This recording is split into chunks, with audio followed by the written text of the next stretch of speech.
Assalamualaikum warahmatullahi wabarakatuh. Saya Hadi Fajrin Prastia, SHMH, selaku dosen Fakultas Hukum Universitas Tulang Bawang Lampung. Dan hal ini diberi kepercayaan sebagai Dekan Fakultas Hukum Universitas Tulang Bawang Lampung. Dalam hal ini, saya akan sedikit membahas terkait RPS dalam mata kuliah Hukum Tata Negara, di mana dalam capaian pembelajaran lulusan program studi pada mata kuliah Hukum Tata Negara, yang pertama, berkontribusi dalam meningkatkan mutu kehidupan bermasyarakat, berbangsa dan bernegara, dan kemajuan peradaban. Capaian pembelajaran kedua, taat hukum dan disiplin kehidupan bermasyarakat dan bernegara. Capaian ketiga, menguasai konsep teori formil. Capaian keempat, mencapai konsep teori material. Capaian kelima, mampu menerapkan pemikiran logis, kritis, sistematis, dan kreatif dalam konteks pengembangan atau implementasi ilmu pengetahuan dan teknologi, tetapi dengan menerapkan nilai hukum yang sesuai dengan keahlian bidangnya. CPL ke-6, mampu melakukan validasi akademik atau kajian sesuai bidang keahliannya dalam menyelesaikan masalah di masyarakat atau industri yang relevan melalui pengembangan pengetahuan dan keahliannya. Capaian ke-7, mampu menyusun ide, hasil pemikiran, argumen saintifik secara bertanggung jawab dan berdasarkan etika akademik. Capaian ke-8, mampu mengambil keputusan dalam konteks menyelesaikan masalah, pengembangan ilmu pengetahuan dan teknologi dengan memperhatikan dan menerapkan ilmu humaniora. Capaian ke-9, mampu menyelesaikan permasalahan di bidang hukum perjanjian dan memanfaatkan ipteks untuk menghasilkan keputusan yang berkepastian hukum, berkeadilan, dan bermanfaat bagi masyarakat. Capaian ke-10, mampu menyelesaikan permasalahan hukum konstitusi. Dan capaian terakhir, memiliki kemampuan mengkomunikasikan gagasan, persoalan, dan mengatasi permasalahan. Sedikit deskripsi singkat terkait mata kuliah Hukum Tata Negara. Dalam hal ini membahas mengenai konsep dalam bernegara, meliputi pengertian, syarat, dan tujuan negara. Nah, di dalam Hukum Tata Negara membahas mengenai sumber-sumber hukum material dan formil, dan peran konstitusi dalam suatu negara, dan juga membahas mengenai fungsi dan tujuan lembaga negara. Selain hukum tata negara, menganalisis kekuasaan kehakiman serta mengenai hak asasi manusia. Sekian deskripsi singkat terkait RPS mata kuliah Hukum Tata Negara. Wassalamualaikum warahmatullahi wabarakatuh.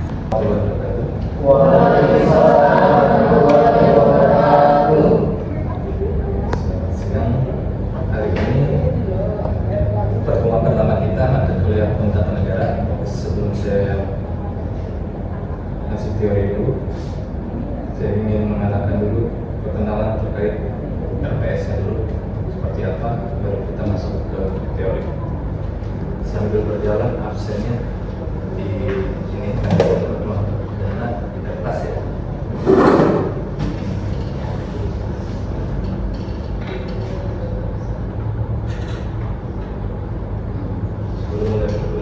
Kita ada kontrol perkuliahan, di mana pertemuan kita 16 kali pertemuan, minimal 10, ada tugas UTS UAS, di mana nilai di UAS 30, UTS 40, dan kehadiran di 30.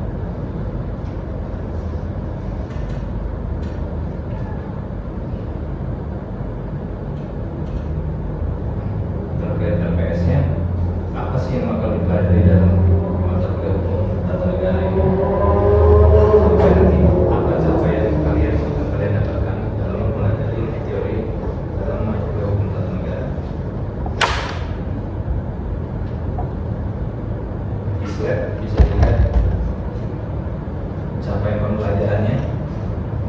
Di situ ada kontribusi dalam peningkatan mutu kehidupan bermasyarakat, berbangsa, bernegara, dan kemajuan peradaban berdasarkan Pancasila. Capaian pembelajaran kedua, taat hukum dan disiplin dalam kehidupan bermasyarakat dan bernegara.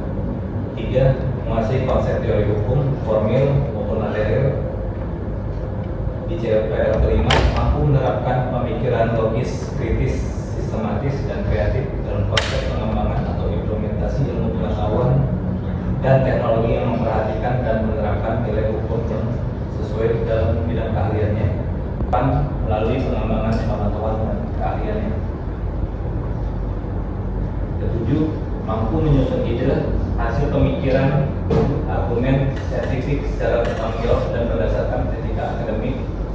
CFPL ke-8 mampu mengambil keputusan dalam konteks menyelesaikan masalah, pengembangan ilmu pengetahuan dan teknologi yang memperhatikan dan menerapkan nilai humaniora berdasarkan kajian analisis atau eksperimental di bidang keilmuan. CPL ke-9 mampu memecahkan permasalahan di bidang hukum, perjanjian, dan memanfaatkan iptek untuk menghasilkan keputusan yang berbasis hukum, berkeadilan, dan bermanfaat bagi masyarakat. CPL 10 mampu menyelesaikan permasalahan hukum konstitusi. CPL 11 memiliki kemampuan mengkomunikasikan gagasan, persoalan, dan pemecahan masalah di bidang hukum. Sedikit deskripsi singkat terkait mata kuliah hukum tata negara, yaitu membahas konsep dalam bernegara meliputi pengertian, syarat, dan tujuan negara. Hukum tata negara juga membahas sumber hukum material dan formil, dan juga peran konstitusi dalam suatu negara. Hukum tata negara juga membahas mengenai kekuasaan negara, pemerintahan, khususnya di Indonesia, dan membahas fungsi dan tujuan dari lembaga negara. Selain itu juga hukum tata negara menganalisis kekuasaan kehakiman serta cara-cara memiliki keluarga negaraan. HTN juga membahas mengenai hak asasi manusia. Terkait referensi itu bisa dilihat di RPS. Kalian juga bisa punya tambahan sendiri literatur, tapi terkait literatur kalian sesuaikan, karena kebanyakan juga mahasiswa beli buku di Gramet asal beli, penting konsepnya hukum tata negara ya. Tanpa kalian buka dulu covernya, isinya itu berat kan bahasanya. Kenapa dibilang berat nggak bahasanya? Karena ada teori-teori atau karangan buku dari profesor-profesor yang belum bisa, saya bilang belum pas kalau buat sarjana satu buat membaca itu. Saya bilang cari buku yang kira-kira mudah kalian untuk memahami konsep teori hukum tata negara. Mungkin itu sedikit sekilas sebelum kita memulai materi. Kontrak perkuliahan sudah saya sampaikan tadi, dan kita langsung mulai saja pertemuan pertama terkait materi hukum tata negara. Bisa lihat di slide. Hukum tata negara, fondasi republik. Memahami hukum tata negara adalah kunci mengenai struktur kekuasaan negara, hak dasar warga negara, dan dasar utama bagi sistem pemerintahan yang berakar pada Undang-Undang Dasar 1945. Kalian di sini masih semester 4 ya, hukum tata negara. Nanti teori mengenai pengantar ilmu hukum Indonesia (PHI) itu sudah didapat basic-basicnya, ya kan? Terkait hukum sendiri, apa sih pengertian hukum? Dasar Indonesia sebagai negara hukum biasanya ada di pasal berapa di Undang-Undang Dasar?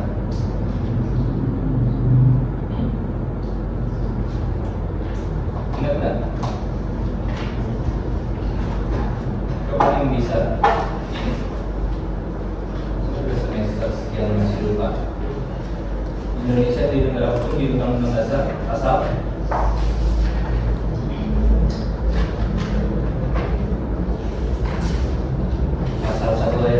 negara Indonesia negara kesatuan yang berbentuk. Ayat 2.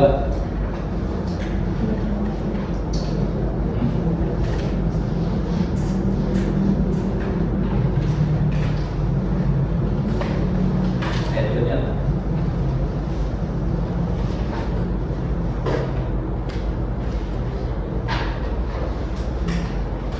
pelajarin ya. Lagi itu basic dasar. Kalau semua yang mau saya kasih tahu nanti kalian akan nyari. Cuman yang harus kalian pahami di Undang-Undang Dasar pengertian negara, kita langsung lihat dulu lembaganya itu seperti apa. Karena kalau bicara hukum tata negara itu nantinya akan berkaitan dengan hukum administrasi negara. ATN sama HAM itu bagian dari satu kesatuan yang mungkin nggak bisa dipisahkan. Kalau kita bilang kalau ATN itu dagingnya, HAM tulangnya. Kalau hukum tata negara bicara lembaga, kalau hukum administrasi bagaimana proses lembaga itu menjalankan administrasinya, tahapan-tahapan dalam membentuk atau lembaga negara dalam tugas pokok dan fungsinya, itulah tahapannya di administrasi negara. Sistem pemerintahan di Indonesia Eropa kontinental atau Anglo-Saxon.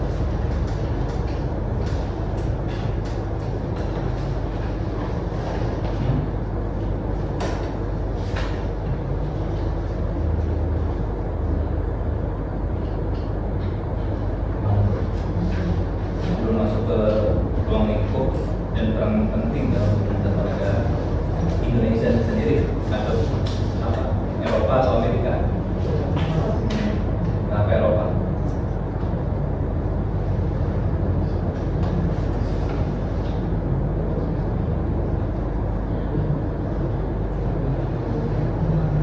Kenapa Eropa? Karena salah satu ciri-ciri negara hukum itu adalah peradilan HAM. Kan equality before the law, bersama di hadapan hukum, peradilan tata usaha negara dan asasi manusia. Definisi dan ruang lingkup cara hukum publik yang mengatur organisasi negara, pembagian kekuasaan, hubungan antar lembaga, serta hak dan kewajiban warga negara. Hal tersebut mempunyai peran penting dalam membatasi kekuasaan negara, menjamin keadilan bagi seluruh rakyat, dan melindungi HAM. Dalam hal tersebut, di dalam ruang lingkup itu, hukum tata negara merupakan pilar utama dalam menciptakan negara yang demokratis dan berlandaskan hukum. Yang saya bilang tadi, dasar kita sebagai negara hukum itu di pasal 1 ayat 3, tapi kita juga merupakan negara yang demokratis karena kita melindungi hak asasi manusia seperti yang diatur di pasal 28 dari huruf A sampai huruf Y, di mana salah satunya di pasal 29 ada kebebasan menurut agama sesuai kepercayaannya. Seperti itu.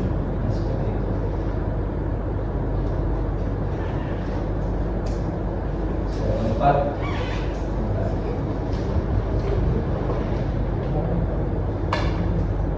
khususnya undang-undang dasar 1945, sumber lain ketetapan MPR, undang-undang, peraturan pemerintah, jurisprudensi, kebiasaan ketatanegaraan terkait tata urutan perundang-undangan itu dasar hierarki kita di pasal undang-undang berapa? Undang-undang dasar itu kalau bicara piramida, dia di paling atas adalah PHI-nya. Kita belajar yang ini masih cepat. Hierarki peraturan perundang-undangan kalian catat, ingat lagi, jangan lupa. Kita orang hukum tidak bisa lupa dengan hierarki tersebut, kita harus keluar kepala. Hierarki peraturan perundang-undangan itu di 10 tahun 2004 tentang teknik pembentukan peraturan perundang-undangan.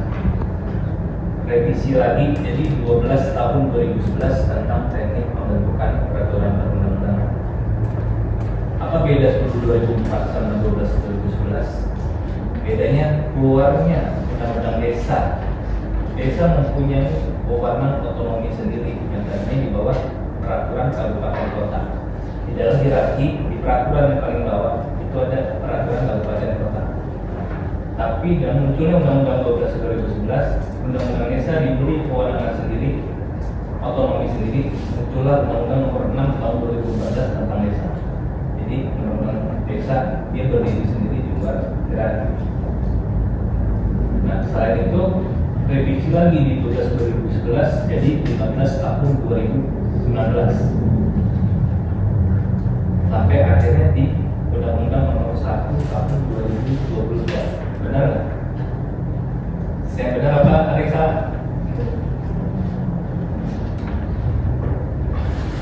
Kalau kita negara harus paham berapa kali revisi dari undang-undang.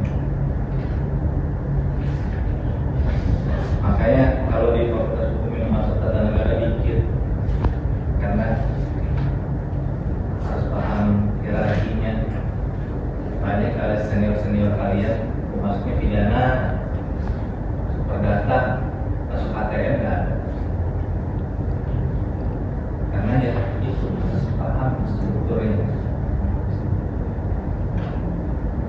Buat kalian ini harus paham kedudukan hierarki itu seperti apa, dari Undang-Undang Dasar muncul ketetapan MPR, turun lagi ke bawah sampai di peraturan kabupaten. Nah, bicara hierarki mengikuti asas seleksi superior derogat dari generali, di mana peraturan lebih tinggi mengesampingkan peraturannya di bawahnya. Contohnya kayak mana? Contohnya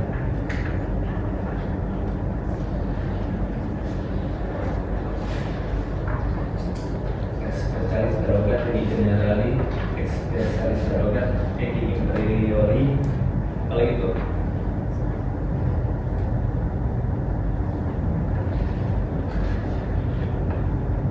Ini bingung nanti apa?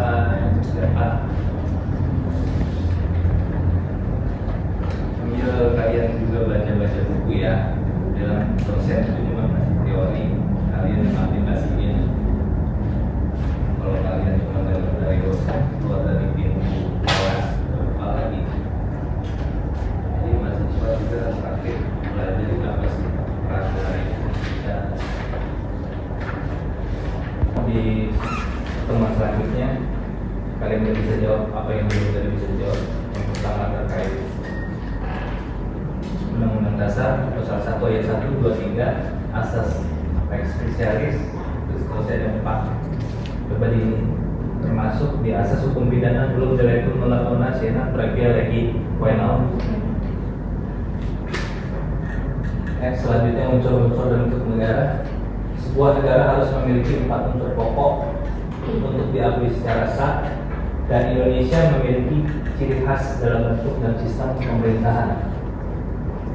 Yang pertama ada rakyat, yang kedua ada wilayah, di 4 itu.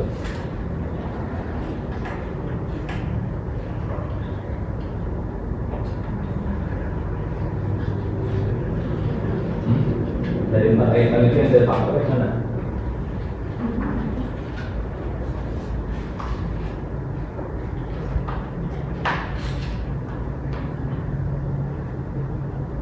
Yang de facto itu rakyat, pemerintahan berdaulat, wilayah.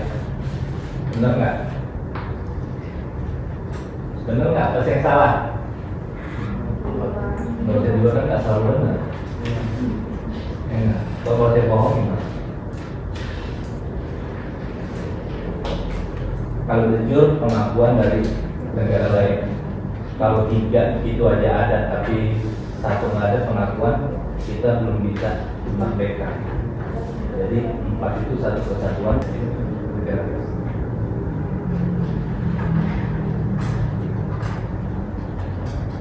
Lembaga negara dalam sistem pemerintahan. Sistem ketatanegaraan negara Indonesia menganut prinsip varias politika dengan mekanisme check and balance. Yang pertama eksekutif, di mana ada presiden dan wapres, tugas melaksanakan undang-undang dan kebijakan pemerintahan. Yang kedua ada legislatif, MPR, DPR, DPD, membuat undang-undang dan mengawasi jalannya pemerintahan. Yang ketiga ada yudikatif, MA, MK, KY. Kalau sekarang KPK itu di luar 3 lembaga itu. Dia punya kewenangan sendiri, lembaga yang khusus menangani kejadian luar biasa khusus dalam satunya korupsi. Setiap lembaga memiliki peran spesifik yang diatur dalam undang-undang untuk menjamin tata kelola negara yang adil dan transparan. Nah, dalam sistem pemerintahan di Indonesia, 3 lembaga ini punya peran penting masing-masing, tapi saling berkaitan satu sama lain. Berarti presiden punya kewenangan dalam membuat produk peraturan perundang-undangan yang bisa, terutama undang-undang ketika sudah disahkan. Legislatif membuat produk hukum, tapi mengawasi juga jalannya pemerintahan. Yang ketiga ada yudikatif, MA sama MK, dan apabila terjadi pelanggaran, lembaga tersebutlah sebagai penjaga konstitusi di Republik Indonesia. Kalau terkait apa sih wewenang yang masing-masing secara lebih spesifik, kalian lihat di Undang-Undang Dasar, dan kalian wajib punya buku Undang-Undang Dasar tersebut. Dan itu kitabnya Fakultas Hukum Undang-Undang Dasar, itu harus punya. OHP, Kuhap Perdata, itu wajib punya. Jangan nanti baru punya, sudah semester 7 baru beli. Terkait kita menyampaikan suatu pendapat, apabila itu privasi dibuka ke publik, apakah itu nantinya bisa melanggar hak seseorang?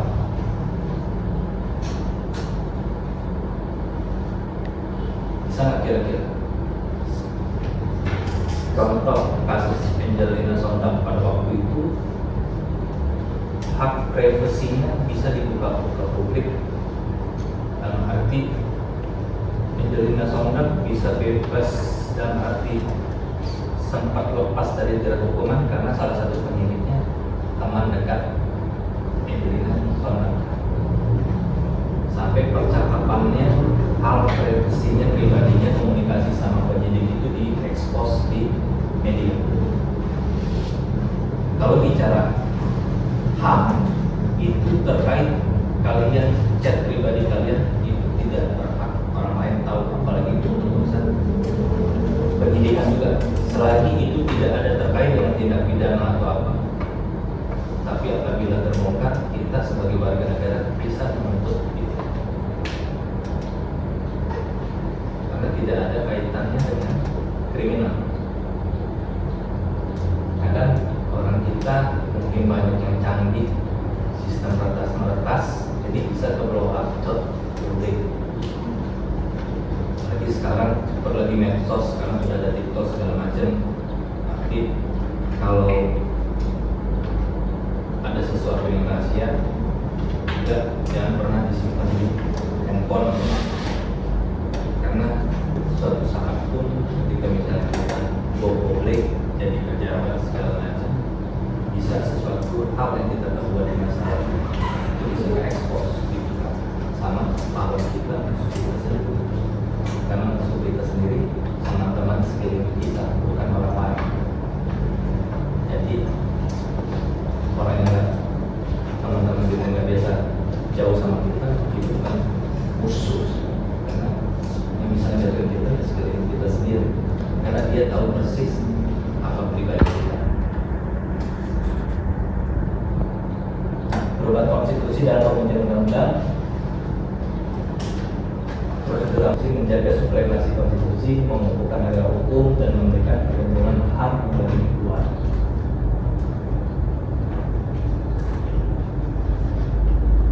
Nah, terkait amandemen tadi di pasal 37 Undang-Undang Dasar bisa dilihat, kemudian juga undang-undang juga bisa dilihat juga apa sih peran MK sebagai Mahkamah Konstitusi.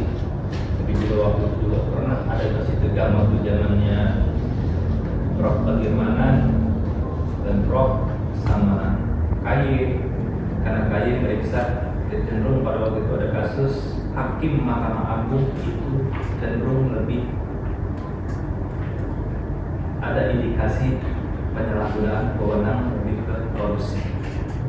Waktu itu Bagirmanan tidak terima apa dulu komisi yudisial buat pernyataan seperti itu, tapi KY tidak bisa masuk ke ranah Mahkamah Konstitusi. Sampai dasar MA dalam membuat suatu putusan, kalau MA buat putusan itu tipis, kalau MK tebal. Sampai hal keputusan itu ramai pada waktu itu. Tapi akhirnya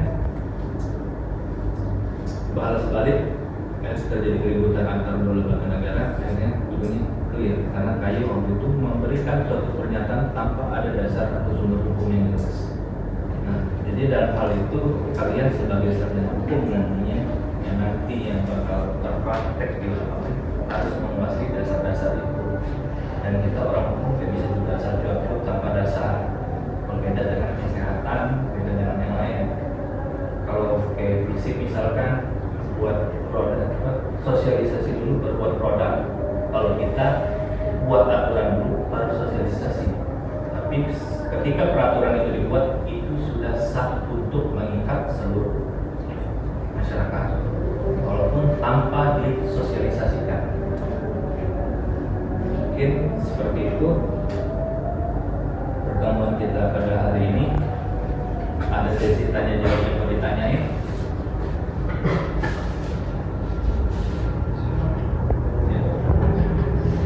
Izin bertanya Pak, apa yang dimaksud dengan amandemen Undang-Undang Dasar 1945 dan berapa kali amandemen telah dilakukan di Indonesia? Yang dimaksud amandemen itu proses perubahan undang-undang besar. Kalau bicara amandemen itu berapa kali perubahan? Sudah 4 kali perubahan dari 1999 2021.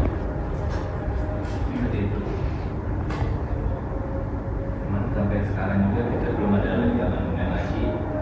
Tambah lagi, saya bilang tadi di hierarki peraturan perundang-undangan 10 2004 12 itu sudah masuk ketetapan MPR.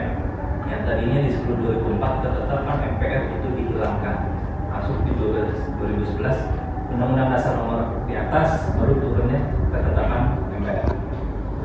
Karena masih ada ketetapan MPRS yang masih berlaku di Indonesia.